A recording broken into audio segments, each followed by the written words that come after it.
Bueno, ¿qué les parece si recibimos con un fortísimo aplauso a una de las referencias literarias de nuestro país, de Europa y del mundo, Antonio Muñoz Molina, por favor?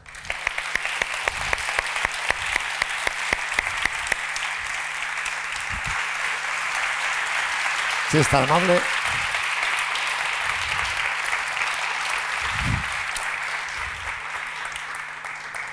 Qué placer tenerte aquí, Antonio. Pero siempre me haces lo mismo. La semana pasada me presentó en un acto y antes hubo un espectáculo de danza. Sí. Y hoy me pone delante una señora que toca estupendamente el piano, la flauta y el bajo eléctrico, y un poeta que actúa y para hablar aquí, yo no, ¿qué podemos ofrecer nosotros ahora? Pues es para ver si te motivamos a que te presentes a Eurovisión. Digo, a ver si así lo lanzamos al estrellato musical. Bueno, qué placer que estés con nosotros. Yo no sé si está Dolores por aquí. Está aquí. Quería ella, obviamente, darte, junto con César, la bienvenida y lo que representa tener a Antonio Muñoz Molina, ¿verdad? Pues querido Antonio, quiero darte las gracias por aceptar la invitación. Creo que en Frankfurt, creo que nos vimos allí y te convencí para que estuvieras aquí hoy. De verdad, nos honras con tu visita y con tu presencia. Gracias por venir a hablarnos de tu nueva novela y estamos deseando escucharte para que nos cuentes, para que nos seduzcas, como lo haces siempre, como lo vienes haciendo siempre. Gracias. Gracias a ti.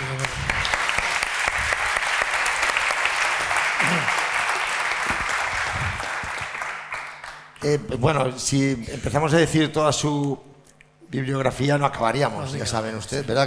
Que no toca. Porque a él lo que le gusta es hablar de cine, ¿a que sí? Bueno, bastante. Una de las cosas, ¿verdad? Pues hablaremos también de cine, pues van a descubrir cuáles son sus preferencias cinematográficas. Mira, yo a lo largo de estos días estamos hablando con autores que han ganado, y aquí está Espido Freire, está Alicia Jiménez Barlet, está la propia Dolores Redondo, que han ganado un premio Planeta. Entonces, claro, hay ese momento que todo el mundo recuerda como especial.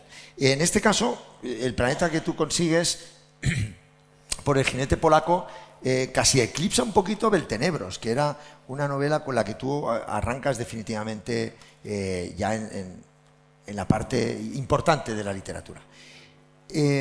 Ganas El jinete polaco y ¿qué siente Antonio Muñoz Molina esa noche? ¿Cómo la recuerdas?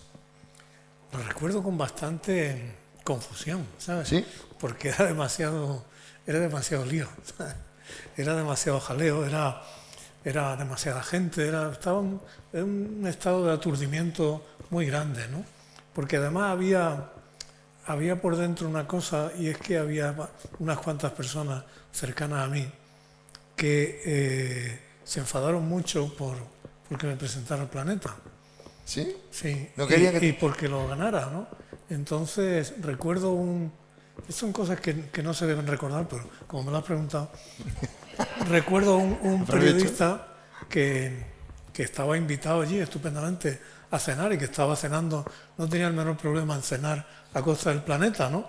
Y era un amigo mío, o relativo amigo mío, y me acerqué allí para saludarlo y no me saludó, ¿sabes? Entonces, por una parte, se enfadaba porque yo hubiera ganado el Planeta, le parecía que presentarme al Planeta era una cosa indigna, ¿no?, de un escritor literario, pero por otra cenaba bastante bien a costa del Planeta, ¿no? Entonces, me queda ese recuerdo. Y me acuerdo también de que el premio me lo entregó Jordi Pujol, ¿no?, que en ese momento estaba en una situación más era el de más prestigio que ahora, ¿no? Y entonces me mira así el hombre y me dice, qué joven. Él dice, ¿este es el primer premio que usted gana? Digo, pues no, tengo que ganar algún otro, ¿no? Pero fue sobre todo mucho barullo, ¿sabes? Mucho barullo. Le vamos a preguntar, ¿te parece? A Lorenzo Silva, que también ganó el premio Planeta. Está el micrófono por ahí para acercárselo, si está amable, porque también nos gusta, cada uno lo vivió de una manera diferente, ya hemos escuchado algunos. Y Lorenzo, ¿cómo recuerdas ese premio Planeta que ganas con una historia de guardias civiles, además? Bueno, yo no me esperaba esto, venía aquí a escuchar claro. a Antonio, no a robarle tiempo, así que respondo muy rápidamente, porque en buena medida respaldo su sensación. También para mí fue bastante caótico y bastante aturdidor. Y sobre todo, lo evocábamos antes en la comida, otras personas que también comparten la experiencia, ese momento en el que te ponen delante de tantos flashes y entonces de repente ves una luz blanca, ¿no? Que es esa sensación de los que se mueren y digo, ya está, ya lo estoy viendo, ¿no? Esa luz blanca hacia la que te deja fuera de la realidad. Y hombre, como detalle divertido, y con esto cierro la evocación, en ese premio que fue en el año 12, que era un año ya en el que las cosas en Cataluña estaban complicadas, pues recuerdo una cosa, si quieres, un poco surrealista, que con intervalo de 2 o 3 segundos me felicitaron muy efusivamente, levantándose de la mesa, Xavier Trias, el alcalde nacionalista y ahora independentista de Barcelona, y el general jefe de la Guardia Civil de Cataluña, uno detrás de otro. Sí. Una cosa un poco así extraña. Que, fíjate, de todas maneras, ahora que lo digo, lo evoco con nostalgia, ¿no? Creo que ahora no sería posible, ¿no? Esas 2 personas felicitaran simultáneamente a la misma persona. Pues mañana seguiremos esa charla que promete ser también muy entretenida con, Mira, si con quieres, el perdona, Dime, Moisés, dime. me he acordado una cosa. Claro. Que alguien esa noche que me felicitó fue Terence Moix, que estaba allí, ¿no? Y que era una persona extraordinaria, ¿no? Y entonces, en medio de aquello, estábamos Elvira y yo con él, y se acercó a mí, me dio un abrazo y dice, mira, te voy a decir una cosa, disfruta plenamente, disfruta esto, tienes derecho a disfrutarlo. Claro. Ese momento es tuyo y no lo vas a volver a repetir. Disfruta de eso, disfruta tener muchos lectores, disfruta que te hayan pagado bien, ¿no? Claro. Porque había una cosa que a mí me indignaba, que era que muchos periodistas te preguntaban, ¿y qué va a hacer con el dinero? ¿No? Y yo pensaba, a un arquitecto o a un futbolista no le preguntan eso. Lo que pasa es que a un escritor se le supone pobre, ¿no? Entonces, entonces una cosa como, ¿qué va a hacer con el dinero? Pues no sé, voy a hacer lo que hace todo el mundo. Vivir, Lo que yo quiera. pagar impuestos y a continuación vivir como pueda, ¿no? Como decía Espido, tapar agujeros, ¿no? Tapar agujeros. Claro, pero bueno, son cosas de la vida. Bueno, pero eso son la experiencia de una noche inolvidable y que, recordemos, ya no puede presentarse de nuevo a un premio Planeta, es decir, puede optar a otros premios, pero el Planeta ya una vez se ha ganado, ya no puede. Antonio Muñoz Molina le gusta mucho poner música a sus obras, y ya que estamos en un certamen literario que tiene protagonista la música, me viene a la cabeza una excelente novela que es El invierno en Lisboa, donde el jazz fluye por cada una de las páginas y además de una manera como de improvisación, y que le permitió al protagonista conocer a grandes de la música del género del jazz, ¿no? Sí, en esa novela, y ya que estamos en un encuentro que tiene en su raíz el género negro, ¿no? En esa novela hay está todo el amor que yo tenía y que tengo, parece que era más joven entonces, ¿no? Todo el amor que sentía por la música de jazz, por el cine negro, el llamado que cine, y por la novela negra, ¿no? Es decir, por el género de la novela de crímenes, de persecuciones, de misterios, ¿no? Yo creo que cuando yo era joven, para muchas de personas de mi generación, el ejemplo de la literatura negra, policial, era muy importante porque veníamos de una época en la que había habido mucho desdén hacia los argumentos, hacia las historias contadas, ¿no? Hacia, digamos, esa parte artesanal, en el mejor sentido de la palabra, de la literatura, ¿no? Es decir, crear una trama que sea interesante, crear un enigma que guíe la acción. Todo eso parecía que era una vulgaridad, ¿no? Y entonces, ¿dónde podía encontrar modelos de esa forma? Esos modelos los encontraba en la novela negra, en la novela de misterio, porque ahí había una organización del tiempo, había ese misterio, había esa graduación de la información que tienes que dar al lector, ¿no? Esa forma, ¿no? La forma. Esa forma que está también en el cine, ¿no? Que es esa forma que te va lanzando hacia adelante. Te va lanzando hacia adelante en la acción y también te lanza hacia detrás en la averiguación de lo que ha pasado. Y que muchas veces da la sensación como lector que al autor no le ha interesado tanto quién es el asesino, sino contarlo como es el culpable de esa trama, ¿no? Casos como Agatha Christie, que hemos referido aquí a lo largo de estos días, pero también en la novela policíaca negra, de la que bebe también tanto Dolores Redondo como Lorenzo Silva, esa novela negra clásica, hemos mencionado con James Ellroy, ¿verdad, Alicia? El otro día, nos evoca un tipo de literatura donde la forma es casi tan importante como la trama o el argumento policíaco. Bueno, es que el argumento es parte de esa forma, ¿no? Ese rigor que tiene que tener. Es decir, tú en una novela, digamos, normal, tú te puedes permitir muchos lujos, ¿no? Porque tienes libertad y está bien. Esa ficción la puedes... Pero es como en poesía, como hacer sonetos, ¿no? Si un soneto tiene unas normas y hay que seguirlas. Y dentro de que el género, afortunadamente, y más como lo practican estas personas que están hoy aquí, Lorenzo, o Dolores, o Alicia, que lo utilizan en esa tradición que consiste en utilizar el género o ciertas normas del género como un mecanismo de narración del presente, de narración de la realidad, a veces incluso de denuncia, ¿no? Entonces, esa disciplina de la forma, que también está en el cine, a mí me parece la lección más grande que se puede aprender de eso. Yo siempre tengo la ilusión de que se me ocurra un argumento perfecto, un argumento policial, de intriga, que sea impecable, ¿sabes? Que fluya así de principio al final, que sea una sorpresa, que haya una sorpresa tremenda, pero que no sea una sorpresa que requiere mucha explicación, ¿sabes? Y que además sea una sorpresa que esté a la altura del misterio, ¿no? Porque el misterio es, digamos, relativamente fácil. Decía Borges que además hizo mucho porque se popularizara y se dignificara la novela policial. Borges decía que el misterio o el enigma siempre es superior a la solución. El enigma, dice Borges, participa de lo sobrenatural, ¿no? Y aún de lo divino. Y dice, la solución muchas veces tiene algo de juego de manos, ¿no? Es decir, cuántas soluciones de misterio están a la altura del misterio, ¿no? Entonces uno quisiera encontrar eso, ¿no? Pero, ¿existe el crimen perfecto? ¿O hablas más de la forma de escribir ese crimen? No, yo hablo de la organización de una trama. La mayor parte de los crímenes son perfectos. ¿Sí? La mayor parte de los crímenes en la realidad no se resuelven, ¿no? Fíjate la cantidad de crímenes, quedan impunes la cantidad de crímenes que se cometen a diario en México, por ejemplo. Estamos hablando de la literatura, es una fantasía y no tiene que ver con la realidad, ¿no?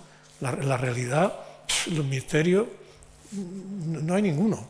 Es decir, o no se descubren o no importa porque queda impune el que los comete. Aparte que los criminales de los que tratan las novelas son criminales como de juguete, ¿no? Es decir, Putin es mucho más criminal que todos los criminales juntos, ¿no? No sé, Henry Kissinger, que convenció al presidente Nixon de bombardear Camboya, que era un país que no estaba en guerra. Esa gente tiró en un país pequeño como Vietnam, tiró más bombas que en toda la Segunda Guerra Mundial. Estos son criminales. Los asesinos estos de estas novelas de las que tratamos nosotros son aficionados, ¿no? Sí, no, aplaudan. Qué bueno. Hay una novela escrita por nuestro invitado que capta un momento determinado de un asesinato que a él le llama la atención. Hablamos de Plenilunio, una de las novelas más importantes que se han escrito en nuestro país y que tiene una base real y una trama policíaca. ¿Cómo llegas a esa novela y qué te parece dentro de tu obra?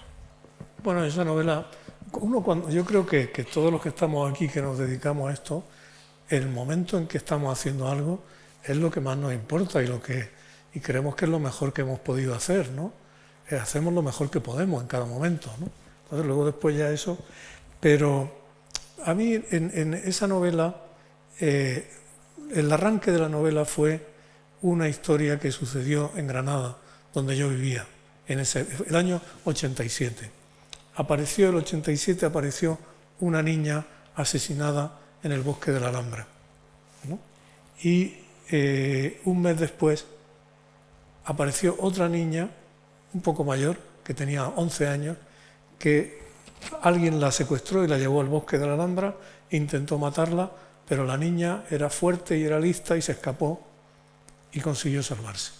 Y era tan lista que se había quedado con un montón de detalles del individuo que la había Entonces yo conocí lo primero que me llamó la atención de este caso fue cuando se detuvo al asesino, ¿no? Y se hizo la foto del juicio. Yo vi la foto del juicio y tenía una cara, una perfecta normalidad. Era una cara de buen muchacho. Era un frutero. Una cara de buen muchacho, era un buen muchacho con un traje. Tenía una cara, eso dicen, la cara del espejo del alma. Mentira. No sé, la cara del espejo del alma, ¿no? Entonces eso me llamó mucho la atención, ¿no? Esa cara. Y entonces pasó un poco de tiempo y empecé a investigar ahí y fue apasionante porque conseguí un montón de informes de la policía, del forense, conseguí las actas del juicio y yo creo que todo el que se dedica a esto sabe que cuando te sumerges en lo real es como un trastorno, ¿sabes? Porque es que solo piensas en eso, ¿no? Entonces yo hablé con el abogado defensor del asesino hablé con el fiscal, y entonces tenía una cantidad de información y con eso hice una trama que era relativamente, es decir, más que una novela policial, una novela con policía, ¿no? Porque el asesino se veía, es decir, al cuarto capítulo ya salía el asesino, es decir, la historia se veía desde su punto de vista, ¿no? Pero en los códigos de nuevo hablamos de esa maravilla de intentar el que hace un relato policial tiene que tener plena conciencia de qué está diciendo, qué información tiene el lector a cada momento, ¿no? Tú tienes que tener una noción muy concreta de cuánta información tiene el lector y cuánta le quieres dar y en qué momento se la das y a través de quién se la das. Para jugar con ella. Claro, para crear la ficción, para crear el juego de la ficción, porque al fin y al cabo esto es un juego, ¿no? Un juego que tiene sus reglas y un juego que te enseña sobre la vida, ¿no? Pero ese sentido de la construcción, y fíjate que andando el tiempo a este individuo lo juzgaron y lo encerraron y todo eso, y andando el tiempo me escribió un funcionario de prisiones que me dijo que lo había conocido, que lo había reconocido por mi libro y que lo había... Y este individuo se convirtió en la cárcel a una secta protestante y entonces empezó a decir que había actuado bajo el no sé qué del demonio y todo eso, ¿no? Pero... había visto la maldad ya en la prisión. No, yo creo que era un truco para convencer a... Para fingir que no, pues como que no había sido responsable o lo que sea, ¿no? ¿Te gustó la versión cinematográfica que se hizo de tu novela?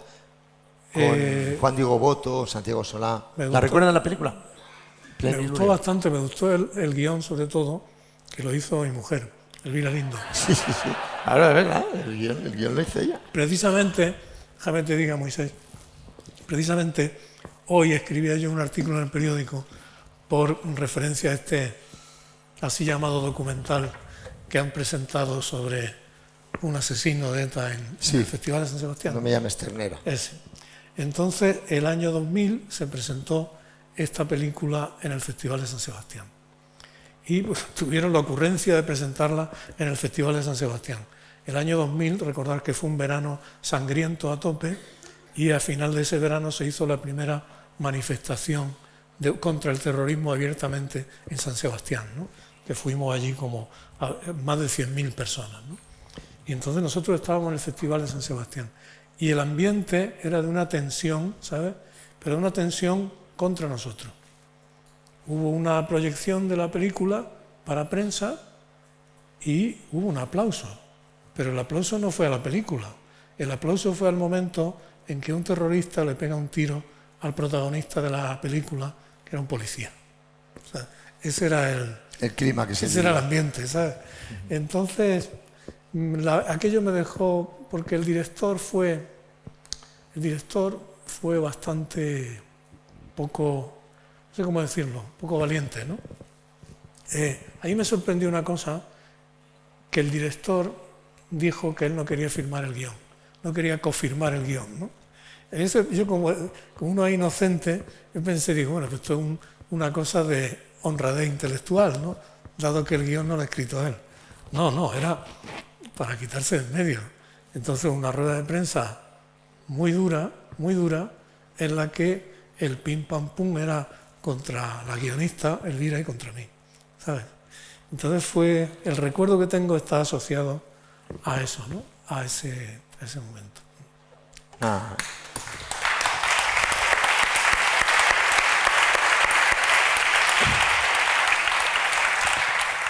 Bueno, por suerte, Antonio Muñoz Molina, aparte de su bibliografía, tiene unos recuerdos cinematográficos muy buenos, y ahí hay unos, si les parece, vamos a hablar de algunas de sus inquietudes cinematográficas que son magníficas. Hablábamos ahí de esa simbología con M, el vampiro de Düsseldorf. Fritz Lang es uno de sus grandes directores, como lo es John Ford, pero sobre todo Buñuel. ¿Por qué te gusta tanto Luis Buñuel y el cine que genera surrealista, cuando parece que a Antonio Muñoz Molina le gusta más lo realista, ¿no? Bueno, es que a mí el único surrealista que me gusta es Buñuel. Sí. A mí el surrealismo en general me parece una tontería. Pero sí, como una cosa de juegos de señoritos franceses, un poco, ¿no? Pero Buñuel, igual que Buñuel, me parece un artista extraordinario, ¿no? Aparte que era un gran escritor, ¿no? Pero una película como, por ejemplo, La Edad de Oro es una película que sigue siendo subversiva, es decir, del año 1930, y tú la ves ahora y es de una capacidad de rebelión y de subversión, ¿no? Hay unos desfiles con unos obispos, hay unos obispos cadavéricos, hay una pareja que se va persiguiendo, son como dos locos del amor, ¿no? Que están celebrando algo, un acto oficial en una isla o no sé qué, y hay arzobispos y generales y no sé quién, y de pronto alguien desvía la mirada y ve una pareja que está abrazándose en el suelo, ¿no? Y entonces todos van corriendo hacia la pareja, ¿sabes? Todos a acabar con ellos, a perseguirlos, ¿no? Eso es una cosa muy de Buñuel, ¿no? Esa persecución del deseo, ¿no? Y la persistencia maravillosa del deseo, ¿no? Esa pareja, y a lo largo de toda la película se está oyendo Tristán e Isolda, ¿no? Porque esa es esa locura del amor, ¿no? Y luego a mí me gusta mucho también el Buñuel mexicano. O sea, en México Buñuel hizo películas muy baratas muchas veces, pero aparte de Los Olvidados y Nazarín, hizo películas extraordinarias, ¿no? Hizo una que se llama Él, que es como de novela gótica, y tiene una, hablando de historia de crímenes y todo eso, tiene una que se llama La vida criminal de Archibaldo de la Cruz, ensayo de un crimen, que tiene el mejor argumento que te puedes imaginar. Es un asesino en serie que nunca mata a nadie. Porque cuando va a matar a alguien, esa persona a la que él está a punto de matar le pasa algo y muere, ¿no? Entonces, por ejemplo, está dispuesto a estrangular a una mujer de la que estaba enamorado, no sé qué. Entonces, él se pone así y ella se asusta un poco, pero va a un balcón y se cae y entonces se mata. Entonces, no hay asesinato ahí. No, pero es un asesino en serie, pero no mata a nadie. Original. Y la película es tan barata que cuando se ponen a recordar la Revolución Mexicana, se ve la cámara, se centra en un libro de fotos de la Revolución Mexicana y va pasando, ¿no? Esa pobreza de Buñuel, porque él además era de una austeridad haciendo cine, ¿no?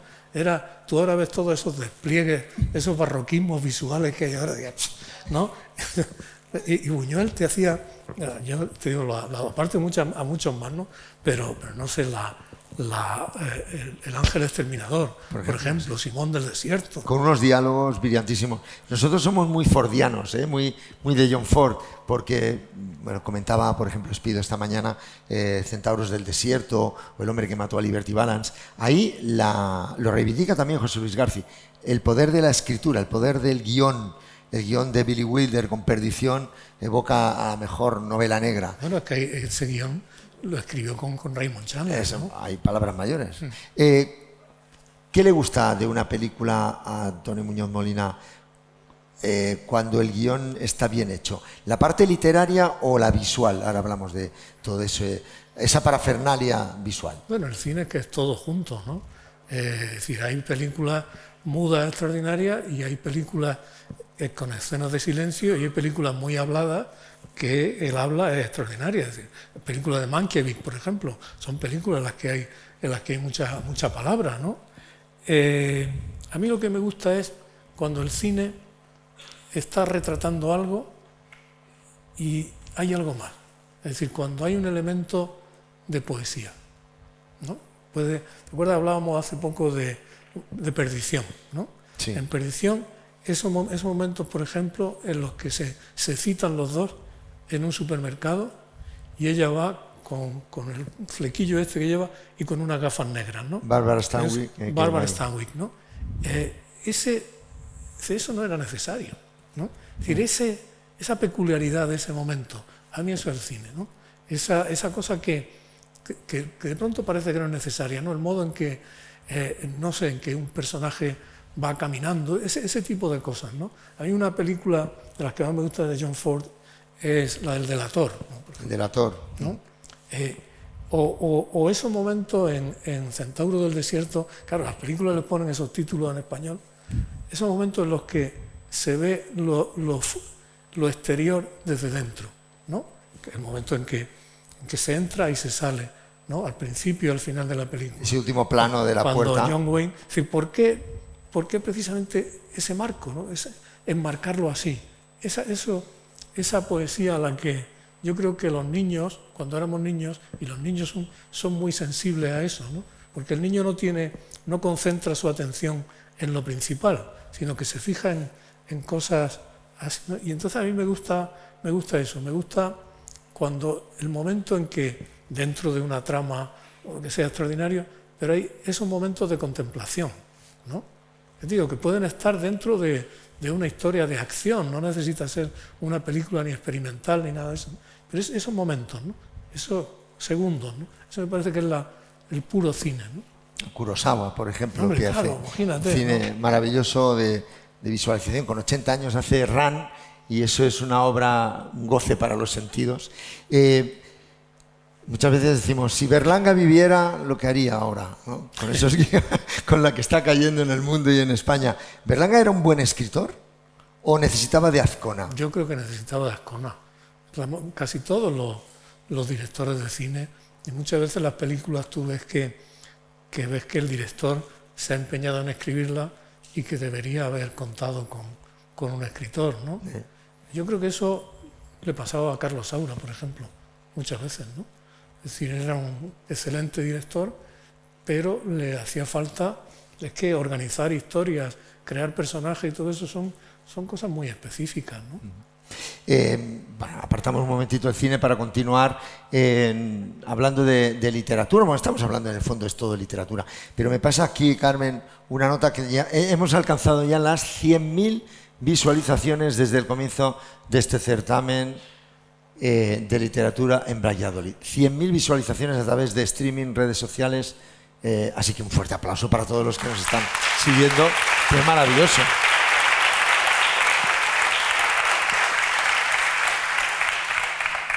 Bueno, seguimos hablando de novela. Yo, una de las que más me gusta y no soy nadie, digo como lector, aparte de amigo, pero sobre todo como lector, es El viento de la luna, porque ahí vemos de nuevo a esa España reflejada tan maravillosamente bien, con una prosa tan bonita, de una España de los años 60 finales, y donde ese niño tiene una simbología con el momento del alunizaje.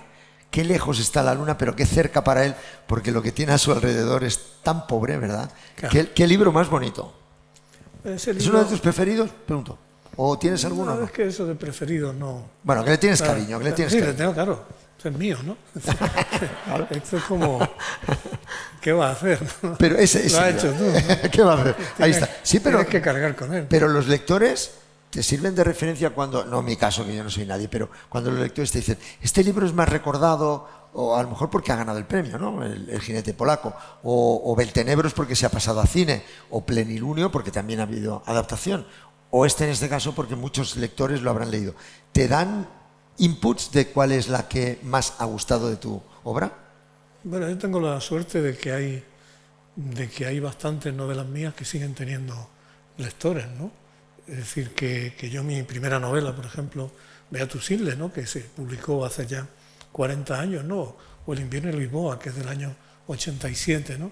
Pues tú ves que esas novelas siguen teniendo lectores, y lectores muchas veces que son muy jóvenes, ¿no?, que no habían nacido. Mira, con El jinete polaco pasa una cosa, por ejemplo.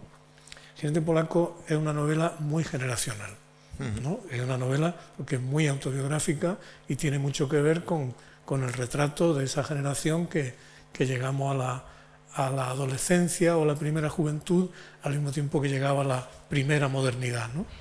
Pero he observado aquí y fuera que es una novela que jóvenes de otras generaciones también se identifican con ella, porque dejando aparte la circunstancia histórica o cronológica concreta, pero lo que ven en la novela es esa cosa que es un poco intemporal de la persona joven que se siente encerrado y que quiere asomarse al mundo, ¿no?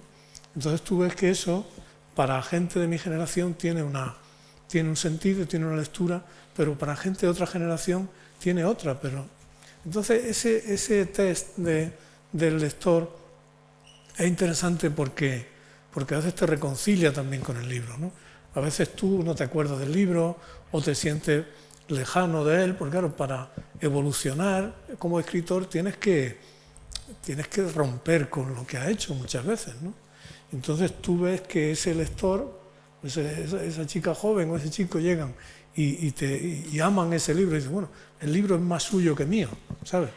Entonces eso me reconcilia. Ese romper, estaba mirando los títulos, ¿te gusta romper? O sea, no repetir el canon. Durante la pandemia escribiste una novela, bueno, una novela no, era un diario de la observación del mundo mientras estabas confinado, y ahí descubrías una fauna, en el buen sentido de la palabra, que reflejabas muy bien con tu prosa, porque claro, luego está la habilidad de escribirlo. ¿Qué supuso para ti hacer ese libro y cómo lo vives ahora que ha pasado? La literatura, tú trabajas con lo que tienes, ¿sabes? Si tú trabajas con los materiales que tienes a mano, trabajas con la experiencia de tu vida, con cosas que te han contado, cosas que te han pasado. Entonces todo puede ser material para el trabajo. A mí lo que me pasó en la pandemia era que se me apagó el clic, digamos, de la ficción. ¿Sabes? En la pandemia ahí la ficción es un estado de espíritu, ¿no? Tú sientes que quieres ficción, quieres escribir ficción, igual que a veces quieres leer ficción, ¿no? Claro.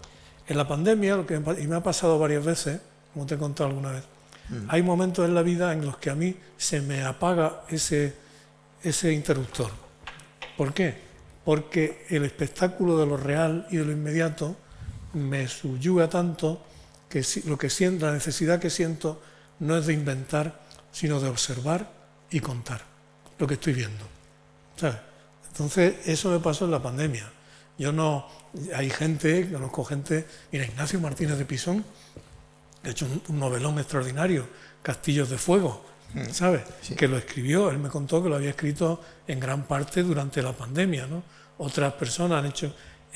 yo durante la pandemia lo único que hacía era escribir un diario contando exactamente todo lo que veía, todo lo que escuchaba, todas las sensaciones que tenía, lo que veía desde mi balcón, porque claro, tú, vuelvo a decirte, trabajas con lo que tienes, claro. Y lo que tienes, a veces tienes una ciudad entera y a veces tienes un balcón al que te asomas. Y ese es tu escenario. Y unas macetas, pues te arreglas con lo que tienes, ¿no?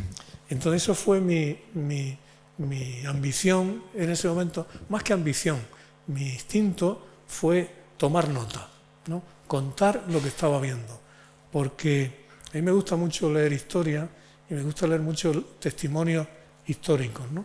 Entonces tú te das cuenta de cuando lees el diario de alguien que ha estado de verdad en un sitio, eso tiene un valor incomparable.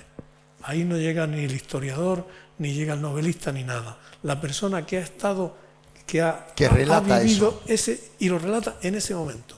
Además lo relata sin la ventaja de saber lo que viene después. Pues claro, después todos somos muy listos, ¿no? Esa pregunta se la haremos mañana a Lorenzo con Tucídides, Claro. que le gusta mucho a él porque reflejaba eso exactamente. Claro, y luego es el decir, tiempo ya lo pone en su valor. Lo concreto, ¿no? Entonces tú cuentas, yo quería contar eso porque además hay que ser consciente de que la memoria es muy frágil, mucho más frágil de lo que parece. Y de que precisamente cosas tan excepcionales como la pandemia o el encierro, esas cosas se olvidan muy fácil. Se olvidan muy fácil porque están fuera de lo común. Claro. ¿No? Fíjate una cosa que durante la pandemia yo le di muchas vueltas, de qué modo se borró la epidemia de gripe, la gripe española de 1918-1919, cómo se había borrado de la memoria colectiva, absolutamente, ¿no? Y murieron 50 millones de personas. Por eso cuando vuelves a la ficción con una novela como la que nos has regalado, esa joya que se llama No te veré morir, es un canto al amor, como te decían ahí en Málaga. Pero es que es un canto al amor, pero ¿cuándo va a hacer una historia para viejos? Digo, y usted dijo... Una historia de viejos. Una historia de viejos. Y dije, es que es lo que he escrito. Había un lector que no lo había captado. Esa historia de amor tan bonita, con la memoria también, el volver atrás, pero con la realidad del presente. Has hecho ahí un juego maravilloso donde reflejas la sociedad, reflejas el pensamiento humano, pero sobre todo el amor. Pero es una historia de amor. Eso uno no se lo puede proponer, ¿sabes? Es decir, quiero reflejar la sociedad. No. Porque tiene distintos... Ya, pero se te ocurre una buena idea o tiene una buena historia. En mi caso, una historia, la estructura o el esqueleto de la historia me lo contaron. Me lo contó una persona que había vivido algo así, ¿sabes? Y en el momento en que me lo estaba contando, yo estaba pensando, amigo, esto que me estás contando... Lo voy a escribir. Esto me sirve a mí, ¿sabes? Pero tardé bastante tiempo en hacerlo, ¿no? Pero ahí lo que interviene es la felicidad de inventar, ¿sabes? Porque es la historia de, sin desvelar nada, porque la tienen que leer, pero muy rápidamente. El propio autor nos va a decir qué pretendía y qué es No te veré morir. Es la historia de un hombre que cuando tenía 27 años, en 1967, se fue de España para vivir en Estados Unidos, para tener una carrera profesional brillante como economista en el mundo financiero y todo eso, y dejó atrás un amor pasional, ¿no?, que había vivido desde la adolescencia, y entonces se fue por diversas razones y vuelve casi 50 años después. Vuelve a Madrid y vuelve a buscar a la mujer a la que no ha visto en 47 años, ¿no? Y entonces es ese momento, el momento en que él se va acercando, ese momento que hay en la vida en que te acerca a algo fundamental y el corazón te late, y el encuentro entre los amantes que ya son bastante mayores, pero que siguen siendo muy pasionales, ¿no? Y en la confrontación con alguien que ha estado muy presente en tu memoria, pero a quien no has visto en todo ese tiempo. Y entonces alguien que es, por una parte, lo más íntimo, lo más cercano, el ser más cercano que hay, y también el ser más lejano, ¿no?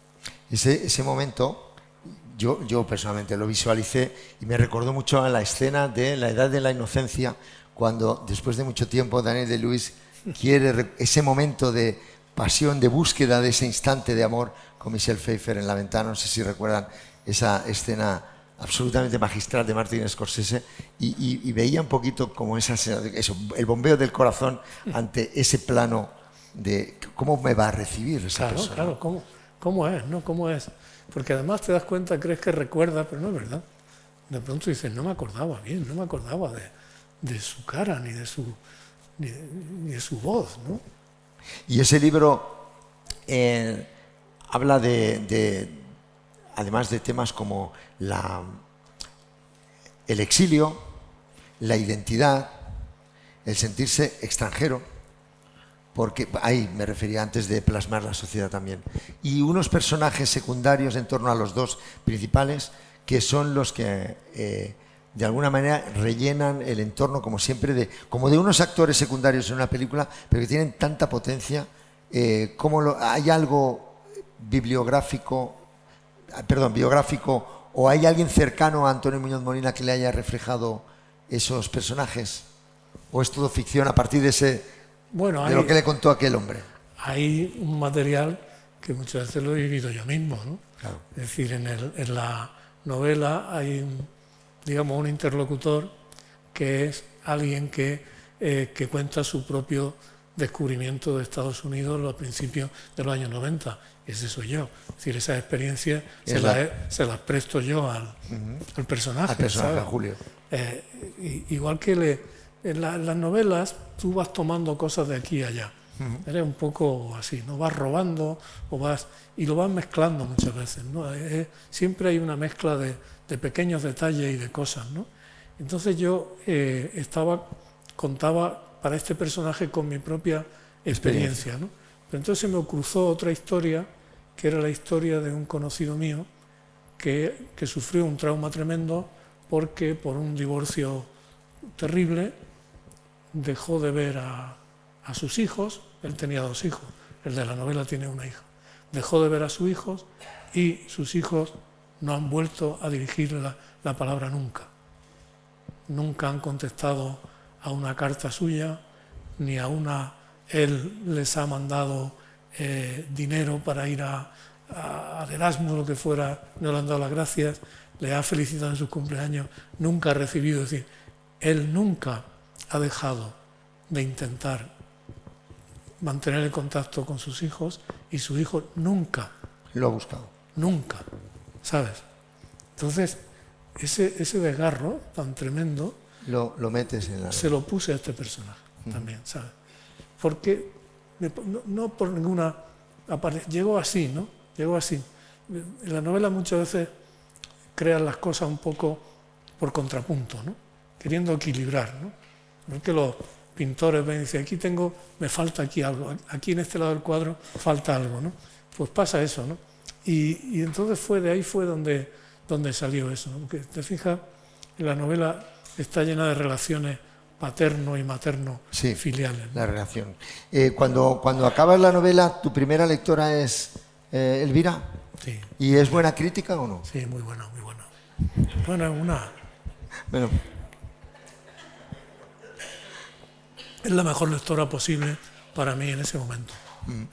¿Has dejado alguna novela de publicar porque ella te haya dicho, no, esto no lo publiques? Sí, es un libro. Un libro entero que estaba como más de la mitad y llevaba toda la razón, ¿sabes? Era un libro de recuerdos, me dijo una cosa, era un libro de recuerdos sobre la vida en Granada, ¿no? Yo viví en Granada mucho tiempo, sí. ¿no? Entonces yo había escrito ya como 150 páginas y me quedé, estaba un poco que no, en ese momento que te paras y parece que te cuesta seguir y todo eso. Entonces se lo enseñé y le pregunté, ¿no? Y me dijo, mira, este libro, para ser bueno de verdad, tú tienes que tener una sinceridad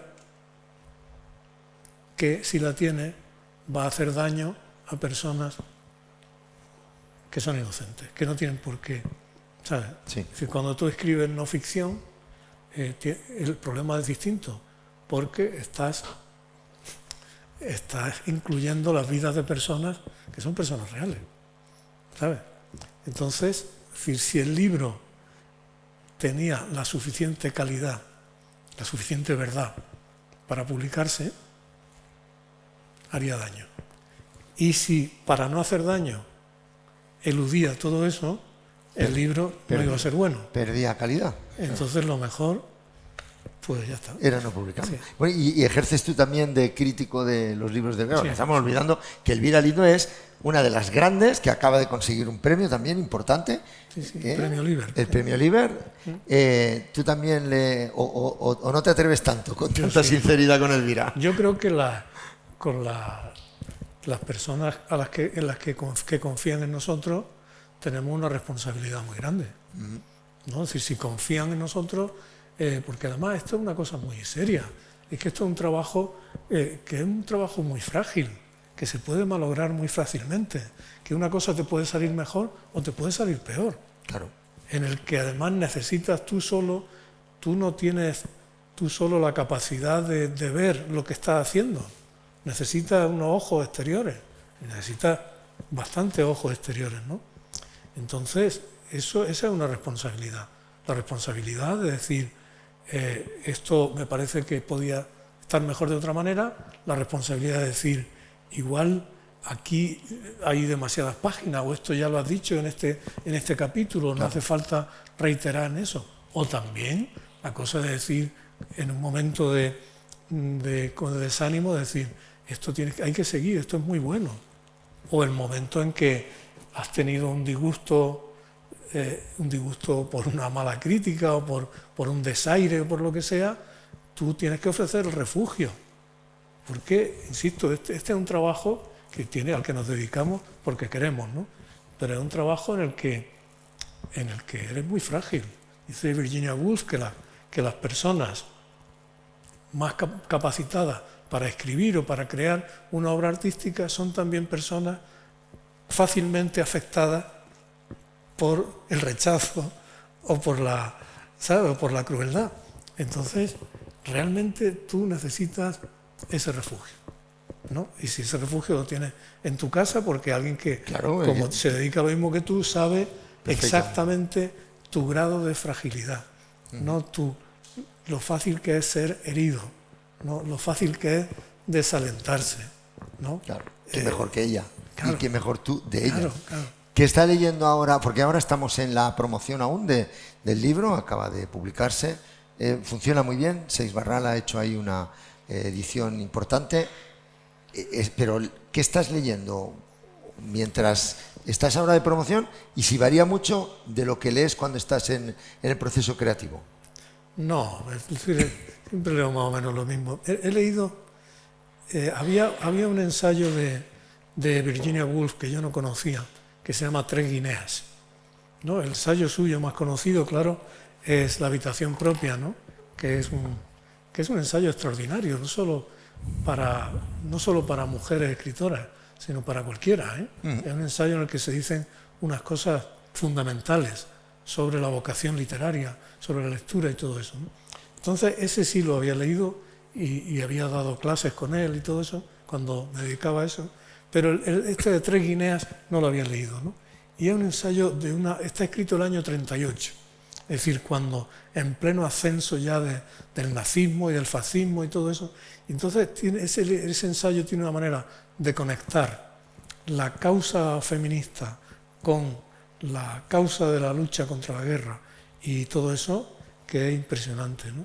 He estado leyendo llevaba en el tren, y ahora estoy leyendo otro libro, que no me acuerdo del autor, que es un libro que se llama La supervivencia de los más ricos o algo así, ¿sabes? Lo acaba de traducir Capitán Swing, y es un libro sobre toda esta gente ultra rica, ¿no? Los Jeff Bezos, los Elon Musk, estos sí que se les quedan pequeñas las novelas negras, ¿no? Estos son los mayores forajidos del mundo, ¿no?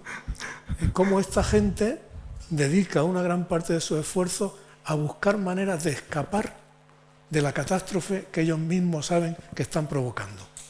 Es decir, cómo se buscan islas en medio del océano, cómo buscan antiguos búnkeres de la Segunda Guerra Mundial o refugios antinucleares para esconderse cuando venga, todo explote, ¿sabes? Entonces es un libro que me tiene subyugado, ¿sabes? Pero no me acuerdo ahora mismo del autor. Y en medio también te gusta leer algo como Nosferatu. Ah, sí. No, Nosferatu lo que me gusta es leer la película. Leer la novela de Stoker, Drácula, y ver la película de nuestro querido Murnau. Que es un gran entendido en este género, y sobre todo a mí me llamó mucho la atención cuando hace unos años me lo dijo, que Nosferatu era su película, una de sus películas referenciales, y todo el mito del vampirismo posterior a Nosferatu. ¿Qué tiene de especial 100 años después la película? Hombre, es que una película... Murnau es un director de cine prodigioso, es el inventor de muchas cosas que nosotros damos por comunes, ¿no? es que el mito ese del vampiro, ¿no? Es una cosa tan poética, ¿no? Mira, esta mañana hablaba el Pido Freire del mito del vampiro que nace. El profundo de la palabra, ¿no? Cuando esos edificios portuarios, ¿no? De Lübeck, me parece que son, ¿no? Esa cosa que en el fondo es el romanticismo alemán, ¿no? El que va viajando, ¿no? El que llega parece como un cuento, es un cuento. El viajero que llega a una posada, ¿no? Y lo reciben ahí. Y los lugareños se quedan así mirando todo. Con ese escepticismo. Ahí hay algo muy potente, ¿no? En todo eso, ¿no? Nosferatu, Drácula, Frankenstein, esos mitos clásicos que siguen estando ahí en la memoria. Hombre, fíjate, el mito de Frankenstein, además, lo extraordinario es el origen, que es la novela de Mary Shelley, que es una novela extraordinaria, ¿no?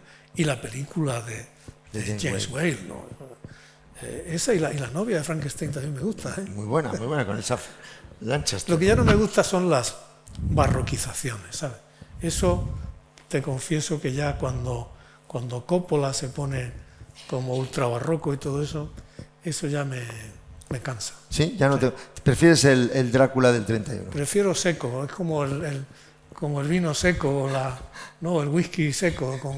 Sí, el barroquismo y el efectismo visual, prefiero eso que te he dicho de Buñuel, pasando la foto de la Revolución Mexicana. La Revolución Mexicana. Si una última pregunta que te hago es para los lectores que... No sé si hay alguna pregunta por aquí que quieran hacerle a Antonio Muñoz Molina, que es que desde aquí no se ve con las luces. Sí, ahí hay una. Hola. Hola, me llamo Nati.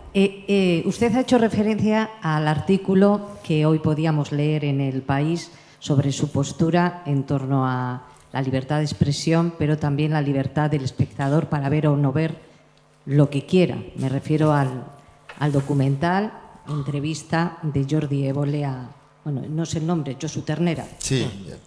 Le llama el nombre completo, como usted le dice, que a él no quiere ponerle el... No quiero la menor confianza. Efectivamente, la menor confianza con Josu Ternera. Usted también escribió ese ensayo, todo lo que era sólido, en la que se manifiesta críticamente en torno a la realidad política y social de España. ¿Echa en falta entre sus colegas de intelectualidad cierto temor a hablar públicamente, a manifestarse públicamente en torno a lo que está sucediendo en la vida pública? Yo creo que no. Es decir, creo que siempre hay... En primer lugar, tengo que decirle una cosa. Yo no creo que un escritor necesariamente tenga que adoptar posiciones públicas, ¿no? No creo que haya como una responsabilidad intelectual. En todo caso es porque tengo muchas dudas sobre la capacidad de juicio en general de lo que se llama intelectualidad. Y esas dudas vienen al ver la lista de causas que han defendido algunos intelectuales muy considerados europeos y de Estados Unidos a lo largo del siglo XX. Es decir, grandes cabezas intelectuales han defendido al régimen de Stalin, han defendido cosas terribles, ¿no?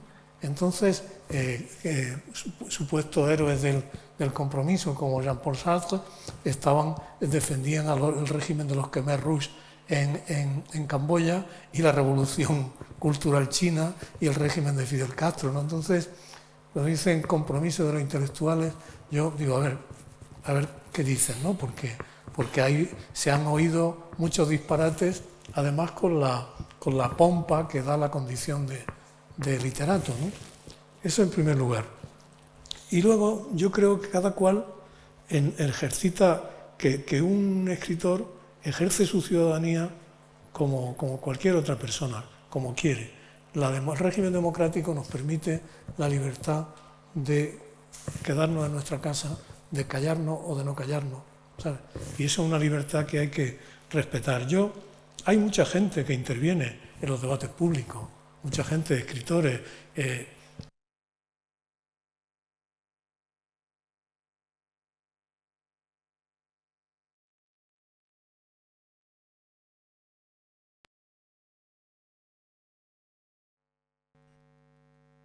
A ver. Denle... ¿Sí?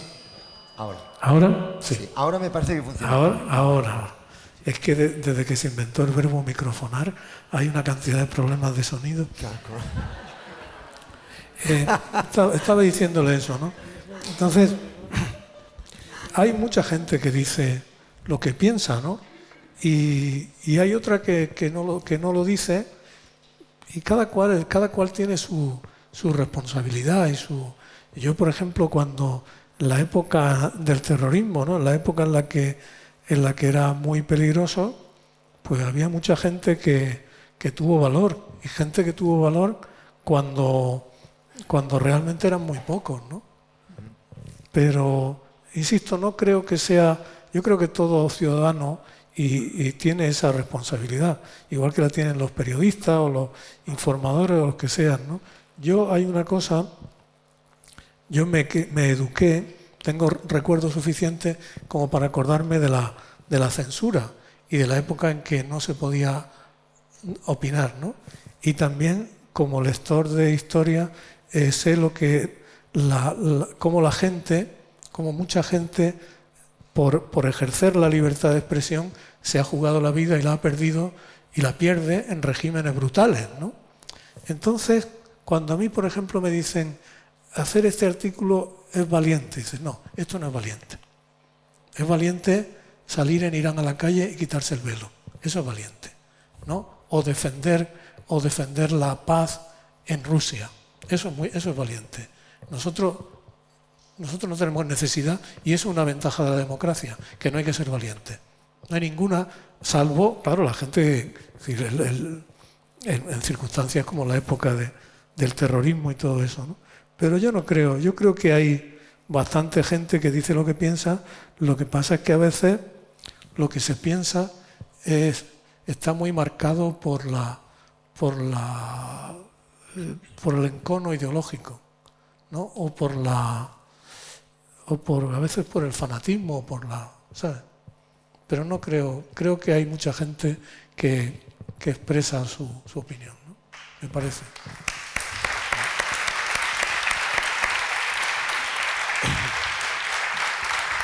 Dolores quería preguntarte. Dolores tiene una pregunta. Yo más que preguntarte, quiero darte las gracias, porque es siempre para mí un placer oírte y siempre una lección magistral, siempre aprendo muchísimo. Y fíjate lo que he aprendido hoy, porque es que el otro día aquí con Luz Casal hablábamos de la pandemia y hablábamos de cómo habíamos reaccionado cada uno, y ella había sido maravillosa. Durante la pandemia se puso un mensaje en internet diciendo que todo el que tuviera necesidad de hablar, que dejara su número, que ella le iba a llamar por teléfono, y se dedicó a hacer eso, una cosa que me parece muy loable. Y yo todo este tiempo he vivido con cierta vergüenza, algo que tú ahora acabas de explicar maravillosamente, y a partir de ahora voy a usar tu argumento, esto de me hizo clic la ficción. Yo explicaba con bastante vergüenza que yo tuve un bloqueo lector, no me apetecía leer ficción, yo solo quería ver informativos de todo el mundo, solo quería enterarme de cómo íbamos a salir de eso, no dejaba de imaginar ese futuro incierto que nos dibujaban de todas las maneras, y de hecho tuve que abandonar la novela que estaba escribiendo, que por cierto es la última que publiqué, porque luego pues sobrevino la cordura de nuevo y recuperé. Bueno, pues cuando ya vi lo que estaba pasando y ya estaba harta de realidad, pues volví a mi ficción a salvo de nuevo y terminé esa novela. Pero tuve que empezar otra, y tuve que empezar otra que era una novela de pandemia, que irá después, ahora que sé lo que ha pasado. Pero yo no sabía llamarle a esto, yo estaba muerta de vergüenza, yo decía, era incapaz de leer, leía, era incapaz de fijar en mi mente ni de recordar, no me llenaba la ficción. Y recuerdo que en esos días escribía mucho a Moisés, que estaba al pie del cañón en el canal 24 Horas, y le decía, te veo a ti además, porque incluso los otros informativos en los que aparecían coches de policía encendiendo las sirenas para los cumpleaños y gente bailando y gente que hacía coreografía, tal. Yo quería realidad pura, dura, ciencia, y que me dijeran qué estaba pasando en Londres y en Nueva York. Y le decía, Moisés, tú eres la cordura, y necesito verte, y veo todos los días un par de veces tu informativo para enterarme de la verdad.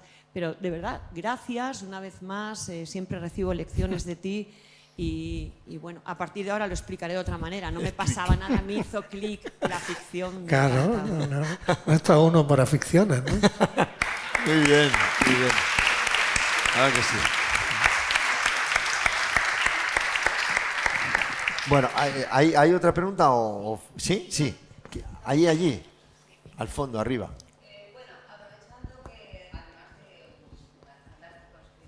Espera, te pasa el micrófono porque como estamos por streaming... No, sí, es para que lo oigan también los que están en el otro lado. Vale, aprovechando, bueno, es un placer estar aquí y conocerle, aprovechando que es usted, además, miembro de la Real Academia, me gustaría saber qué opinión tiene sobre estos verbos de nuevo cuño, como bien acaba de apuntar, tipo microfonar, cuarentenar, agendar, personar, etcétera. Y, aparte de esto, ¿qué opinión le merece también este nuevo lenguaje inclusivo, que yo respeto muchísimo todo, o sea, pero creo que la Real Academia y la lengua cumple una función y tiene que tener unas reglas, ¿no? Y bueno, por muy modernos y por muy que queramos incluir y demás, creo que eso va por un lado y el idioma por otro. Entonces, a ver qué opinión le merece a usted de esto. Y los neologismos, o sea, neologismos, anglicismos, el que ahora todo el mundo hable de feedback, de meeting, bueno, el otro día con un niño me dice, esto es muy creepy. Digo, ¿cómo creepy? ¿Qué es creepy? Dice, siniestro, oscuro, y digo, pero entonces, ¿por qué dices creepy? Entonces, no sé, si crees que es una moda, y yo espero que lo sea, o bueno, no sé, o si realmente es el lenguaje que tiene que... Mira, tristemente somos una sociedad colonizada, ¿no? Entonces, es decir, que entren palabras de otro idioma en una lengua, no pasa nada. Los idiomas las absorben. Así se crean los idiomas, ¿no? Fíjate cuántas palabras tenemos que vienen del árabe, ¿no? O del francés. Eso no tiene ninguna importancia. Las palabras entran, se asimilan y ya está. Piensa una palabra que suena tan castellana, por ejemplo, como liderazgo, ¿no? Pues viene o un meeting, ¿no? Un meeting en español no tiene nada que ver con el sentido de la palabra meeting en inglés, ¿no? Entonces, eso no tiene importancia.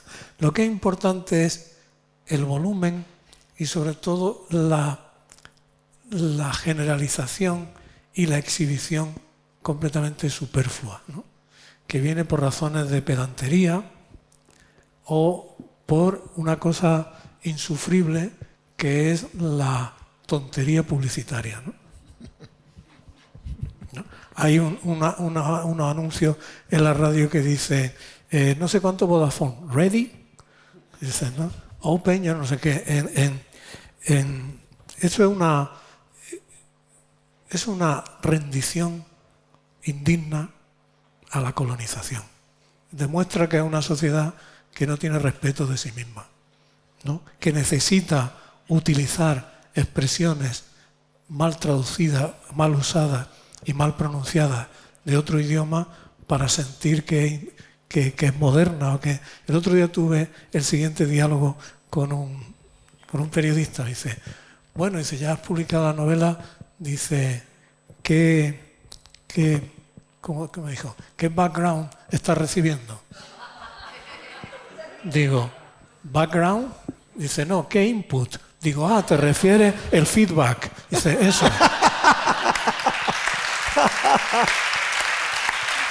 Ese fue el diálogo que tuvimos, ¿no? Ahora hay unos anuncios, no sé si has visto en correos, ¿no? Que se llama Visit Correos. Visit Correos. Correos españoles, ¿no? Eso es parte de la tontería, ¿no? Porque además hay como la idea de que eso te hace ser como cuando yo era niño, casi adolescente, pusieron por primera vez una discoteca en Úbeda, en mi ciudad, ¿no? Y fue la primera vez que yo vi un genitivo sajón. La discoteca se llamaba Lomas, Loma / S, ¿no? Genitivos apóstrofo S. Se llamaba Lomas porque mi ciudad, Úbeda, está en lo que se llama la Loma de Úbeda, ¿no? Entonces, al que puso aquel nombre, en esa época el genitivo sajón era lo último, ¿no? Parecía extraordinario, ¿no? Lomas. Lomas, ¿no? Cuando yo me mudé al barrio de Chueca, en Madrid, era en la época que todavía estaba dominado por la droga y todo eso, ¿no? Y convivían las panaderías antiguas y las tiendas así antiguas con lo que empezaba del mundo gay, ¿no? Y abajo de mi casa había un sitio que se llamaba Very Very Boys. Very Very Boys. Boys, boy, apóstrofo S, ¿no? Very Very Boys. Era un sitio de ligue gay, ¿no? Entonces ellos, al que pusiera eso debió parecer extraordinario, ¿no? Las peluquerías también, espejos, ¿no? Eso es cosa de sociedades humilladas, de sociedades que no tienen conciencia de lo que es suyo, del valor de lo que tienen. Entonces, y para terminar, lenguaje inclusivo. Tiene que tener en cuenta una cosa, la academia no dicta, la función de la academia no es dictar ninguna norma. Las normas las dicta el habla. La academia lo que hace es registrar el uso y señalarlo, ¿no? Porque quien domina, quien manda en el lenguaje es la gente que lo habla. Las lenguas son organismos vivos de una complejidad extraordinaria en los que nadie manda, ¿no? Tampoco manda a nadie que quiera imponer normas verbales rígidas que van contra el espíritu de la lengua, ¿no? Contra la economía de la lengua, ¿no? Y yo creo que todos nosotros hemos evolucionado y hemos aprendido a hablar de una manera más educada y respetuosa hacia las mujeres, hacia las personas discapacitadas. Es decir, el habla ahora es mucho más educada de lo que era antes. Y en eso todos hemos cambiado y hemos mejorado. El que se quieran imponer normas estrictas de ese tipo, ¿no? De duplicación, de todo eso, yo creo que eso tiene muy poco, aparte tiene muy poco porvenir. Otra cosa, claro, es que por regla natural, dice antes, era esto que toda la utilización del masculino, ¿no? Ahora la evidencia es que la mayoría de las personas son mujeres, en casi todo, sobre todo en los actos relacionados con la cultura, ¿no? Entonces, de eso te vuelves muy consciente, te vuelves más consciente ahora. Ahora te vuelves consciente de cosas que antes decías y ahora no dices, pero no por represión ni nada, las dices por respeto y por buena educación, ¿no?